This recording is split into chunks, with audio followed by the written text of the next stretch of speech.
Today I'm going to show you the best way to present a PowerPoint presentation on Teams, and it's not screen share. There is now a much better option, and that is using PowerPoint Live in Teams. PowerPoint Live is ideal for presenting virtual team meetings, but also for important proposals and even for hosting webinars. Any situation where you want to leave a good impression. During the pandemic, Microsoft added much more functionality to Teams, and this includes PowerPoint Live. It's a relatively new update, so you may not be aware of what it is or how to use it. But PowerPoint Live makes it very easy to present professionally and avoid using the screen share option, which, now that PowerPoint Live is available, I wouldn't recommend to use, particularly for important presentations. Today, I will guide you through setting up your slide deck on Teams using PowerPoint Live, introducing PowerPoint Live functionality and the interactive elements that you can use, set up multiple presenters so that you can smoothly transition between presenters, how PowerPoint Live enables the audience to only see the slide while the presenter can also see their notes in a private view, but most importantly, leave a professional impression. So here we are in Teams, and there's me and Andrew on the call. What I'll do first is show you how lots of people share their PowerPoint presentation on Teams, and that is by sharing their screen. So as we press share, we can either share our screen or our window. Lots of people choose to share their screen, and I really wouldn't recommend doing it. Sensitive information can be accidentally shared, so I've seen people's email inboxes. I've also seen people's instant chat conversations as well, so try to steer clear. So what we'll do is we'll click the window and open up my Teams presentation and show you what it's like for Andrew when I share my screen. So here's Andrew's view, and he can see my PowerPoint presentation screen. He can see the slides, but a good proportion of the screen is taken up by the slide preview on the slide, the notes, the title bar, the menu, the ribbon, the tabs, and all the grey space around the slide as well. It can be quite distracting and not the best experience for the audience. While screen sharing is a quick and easy way to quickly share your PowerPoint presentation in Teams, it does run into several issues. So if you want to see your notes, this can also be viewed by the audience, so it's not ideal. The audience can be easily distracted by the elements all around the slide. The links on the slide also won't be clickable. So on this slide here, I have my email address, and from Andrew's perspective, he won't be able to click or copy that. Whereas if we were on this on PowerPoint Live, he would be able to click on that link. Also, it's not the best quality. It's going to be quite low resolution, as you typically need a high bandwidth when you're sharing screens, and this is why the graphics won't look crisp when you're sharing your view, whereas on PowerPoint Live they do look crisp. It's also not as easy to co-present, so what you'll typically find is if there's more than one presenter, one person will share their screen, and then there's that few minute gap waiting for one presenter to end their presentation and for the next to then share their screen. So it's not a smooth transition and not the best experience for the audience either.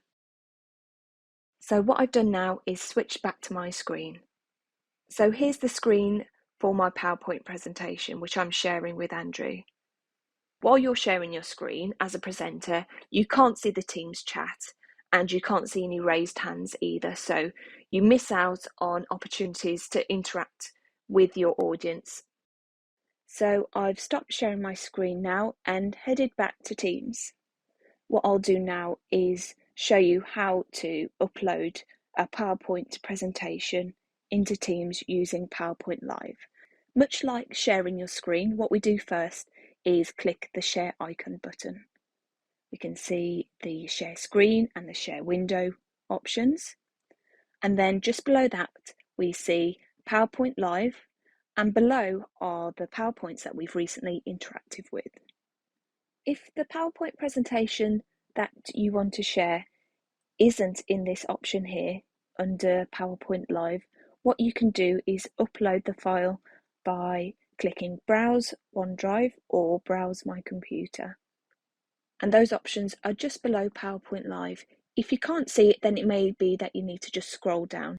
What I'm going to do is select Webinar because that is the PowerPoint presentation that I'd like to share in PowerPoint Live. Teams then uploads the slides directly into Teams. So what we can see now is the presenter's view, and this is private to you as a presenter. The attendees will only be able to see the slide and not the slide preview or any other functionality that we can see from a presenter's perspective in presenter view. What Microsoft has done for the presenter is include all the important functions into one view, so everything is only one click away. This includes the slide notes, also see all the attendees, you have the option to open chat,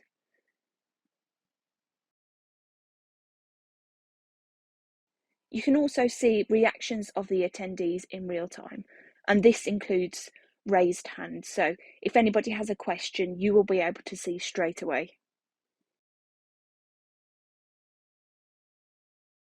Along the bottom is the thumbnail strip, so you can see what slides are coming up next. You can even jump ahead a few slides or go back a few slides by just selecting the slide that you want in full view.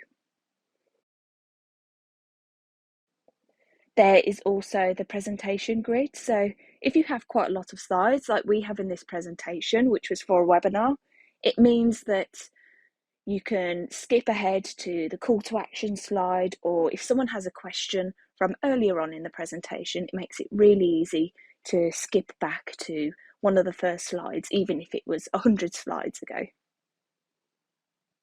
We also have presenter mode just up here. At the moment, you can see just the content, so just the slide. But what I can do, if I turn my camera on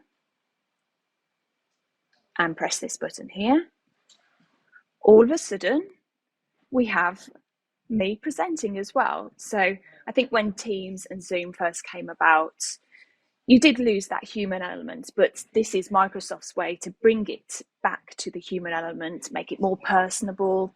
You can read body language a bit more and try and make the presentation a bit more personable. Right, now I'm going to swiftly turn the camera back off again. There is also the high contrast mode available on PowerPoint Live, and what it allows attendees to do is choose whether they want to have high contrast switched on, and this is individual to their preferences, so each person can make up their own mind whether they want high contrast on or off. There's also the laser pen tool, and this allows you to highlight areas on the slide like you would with a laser pen in real life. There's also the highlighter and the pen tool as well, which again allows you to cross things out, underline things, just highlight particular areas. Then you can use the eraser tool to remove any markings that you've made as well. Now we're on PowerPoint Live, it makes it really easy to include links inside your presentation. So for this webinar, there was a particular link that we wanted people to click on, and that was to book a free risk assessment. And it meant that our attendees could click on it straight away. There was no room for error. By default, other people on the Teams call will be able to skip through the slides and even take control of the presentation. So if we go back to Andrew's view, you can see he is able to skip through the slides. Let's switch views back to my screen. If you're switching presenters and you've just finished your part of the presentation, remember, don't press end presentation. It will close PowerPoint Live and you'll be forced to upload the presentation again. If you're okay with other people on the call being able to skip ahead of the slides, then you can leave the settings as default. If you don't want the audience to skip through slides, then you can switch this off. and there are two ways of doing it. The first is inside PowerPoint Live, and you can do this by clicking the eye icon. You will see now that the eye icon has a line through it. This means that none of the other participants will be able to skip ahead of the slides. If you want to have multiple presenters, but not have the audience be able to click ahead of the slides, then there is a second way of doing this. For this second option, you'll have to head to Teams prior to the event taking place in order to edit the settings. So what I've done is headed to my calendar, selected my meeting, and this is where I would go and select meeting options. There are a number of settings that you can edit, including the lobby option, and here you can select whether attendees can enter a lobby prior to the event or the meeting taking place. And here is where you can choose who the presenters are. If we click the drop-down menu, there are various options. You can select only me or everyone or specific people. When you click specific people, you can see that you can search for other people that are invited to the event, and you can edit them to become a presenter. Once you've selected who the presenters are within these options, then you'll no longer have the issue of attendees being able to skip through slides. And this is probably the best option for presenting webinars or important proposals.